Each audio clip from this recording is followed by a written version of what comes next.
Welcome to the Joy Lab podcast, where we help you uncover and foster your most joyful self.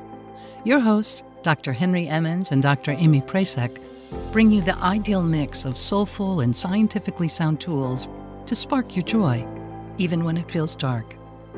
When you're ready to experiment with more joy, combine this podcast with the full Joy Lab program over at joylab.coach. Hello, I'm Henry Emmons, and welcome to Joy Lab. And I'm Amy Prasek. Here at Joy Lab, we infuse science with soul to help you build resilience and uncover your joy. And today we're talking about short sleepers. So there is no shortage on optimization strategies, biohacking, all sorts of stuff teaching us how we can cut down on sleep and get more done. And I think it's a vicious cycle. So that's part of what we're talking about today. In the majority of cases, it is a bad idea to cut down on your sleep. Henry, I am always struck by your conversations on sleep problems and the onset of mental health issues in late teens and 20s. So do you want to talk about that? I think it's a good intro to this conversation. Sure. So on one hand, it kind of surprises me that this is still a conversation folks are having about how to get by and get more done with less sleep. Yeah. But on the other hand, I kind of get it because that's how I thought of it for much of my own life, for myself. And I didn't really change my tune until I started researching for a book I wrote about taking care of your brain as you age called Staying Sharp. And the research I found on sleep is just so compelling that since then, I have done a 180 and I see sleep as the linchpin, both for good cognitive health, keeping your brain working well, but also good mental health. Absolutely the linchpin. And so you're right. I do talk a lot these days about how sleep impacts mental health, especially in that age range you mentioned, sometime in the late teens probably through the whole 20s, but especially the mid 20s. And those are the years, probably from about age 17 to 25 or so.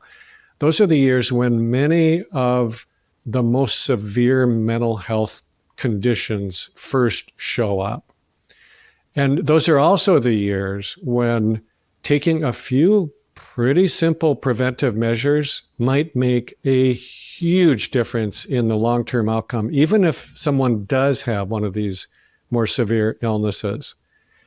For many years, actually for most of my career, I worked part-time in college mental health. And at one time, I was consulting to 7 colleges at once. So I learned by seeing this happen over and over again that almost every time that somebody had their first episode of something like major depression or even bipolar illness or panic disorder, it was almost always preceded by a significant disruption in their sleep. Now, it's a little complex because not sleeping is also a symptom of many of these conditions, but I am convinced it is also a trigger for them. And at that age, in the late teens and 20s, the problem is usually it's not that they can't sleep, but they have insomnia like a lot of us do later in life. Their problem is usually that they choose not to sleep or that their sleep pattern gets so terribly disrupted. So one of the things I really noticed with the college students is that oftentimes people would have a mental health crisis while they were traveling. Traveling is stressful, but I was very aware that it also involved the change in time zones. So a really significant disruption in sleep pattern. Or it might be simply from pulling all-nighters, to study or to party, and then just getting so out of sync with their normal biorhythms that their body gets confused and it just doesn't function properly. The connection with too little sleep or sleeping at the wrong times is so striking that I have come to believe that for many folks, if they simply learn to take really, really good care of their sleep, they may never have another episode, even for more of those severe illnesses. It's just that important. Yeah, it is It is important, and it's hard to do. I think there are a lot of reasons why we may not get enough sleep. Might not be any conscious choice of some biohacking, trying to do more. Sometimes it just feels worth it. For me, for example, as an introvert, I love the quiet, peaceful solitude that comes into our house when everybody else is asleep. It just kind of brings you in the evening hours, and you forget about how you might feel the next day. So we get that, and we have resources to support you to make some changes there. And I know as well, some folks are thinking, I sleep okay. I can get by with less sleep, little extra caffeine, or a lot of extra caffeine. Let's dig into that. There is some research to say that there may be a small percentage of folks who need or who can get by with 6.5 hours or less of sleep. And this is a genetic variant at cause here. And when I say a small amount of folks, the research here is lacking. It's difficult research to do, but they formally identified less than 100 families who have this gene variation or these gene variations that enable them to get by with less than 6 hours of sleep and without noticeable side effects. So it's extremely likely that none of us listening right now are in that group. And those are technically, or they're called the short sleepers. So it's like a group of people. The short sleepers, probably less than 100 of us out there. I'm not one of them. So here's the deal with cutting your sleep under about 7 hours for the vast majority of us. I want to pull from a study from Van Dongen and colleagues. I'll put it in the show notes. It's a good one. So in this study, they had 3 groups of folks, or 3 sleep doses that folks followed for 14 days in a row. So either 4 hours of time in bed per night. That's what the term they use. So they obviously can't force people to sleep.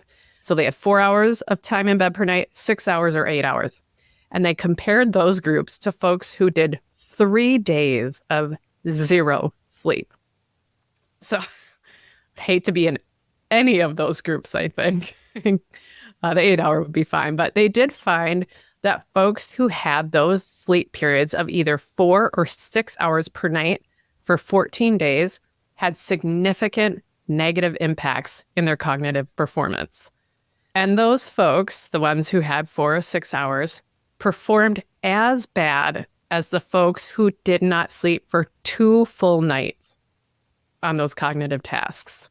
So this wasn't, they weren't looking at mental health outcomes or measures. This is really focused on cognitive tasks. But we can see how these things relate, certainly. And the subjective, I think this is really important, the subjective reports of those restricted sleepers, so the 4 and 6 hour groups, they were not aware of their cognitive losses. So they didn't really notice how bad they were doing. And they were, again, doing as bad as the folks who hadn't slept for 2 days in a row. Wild. Yeah. Wow. Well, that reminds me of some of the research I came across that I don't think this is any surprise to anyone who's experienced this, that one night, just one night of poor sleep, it doesn't have to get anywhere close to 0 sleep, but one night of poor sleep affects most people's cognitive abilities, memory, sharpness, and their mood really significantly. And then conversely, one night of really good sleep can just reverse all of that, just kind of undo it almost magically. Wow. Yeah. So as somebody who has lived for many years on 6 to 6.5 hours of sleep, I can tell you that I feel and function a whole lot better now that I am very careful to get between 7 and 8 hours. I used to see myself perhaps as being something of an exception without realizing there's only 100 families, known families in the... We all do that. That's the human condition. I know, but exactly, but I don't anymore. Yeah. I believe what the science is telling us, and that nearly everyone really does need between 7 and 9 hours of sleep per night.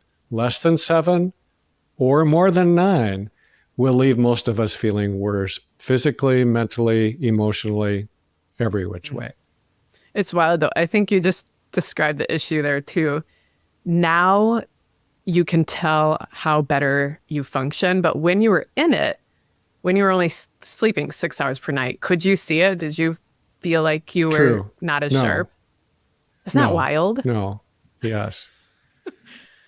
Yeah. So there is this interesting phenomenon that this study described, as I said, and that you just explained as well, Henry, that we just don't see it. So then when we get into good sleep patterns, then it's like, holy smokes, I feel so much better. So we want you to all sleep really well. We want you to function at your best and feel like you're functioning at your best as well. So we have our sleep workshop for you available in our community. That's fantastic. Head over there. If you are sleeping 6 hours or less per night, head over there. We also have our sleep section in our pod course that offers some support. I'll pop those links in the show notes. So to close this, I do want to share some wisdom from the Dalai Lama, some very concise wisdom that I think we can all follow. Here it is. Sleep is the best meditation. Thank you for listening to the Joy Lab podcast. If you enjoyed today's show, visit joylab.coach to learn more about the full Joy Lab program. Be sure to rate and review us wherever you listen to your favorite podcasts. Please remember that this content is for informational and educational purposes only. It is not intended to provide medical advice and is not a replacement for advice and treatment from a medical professional.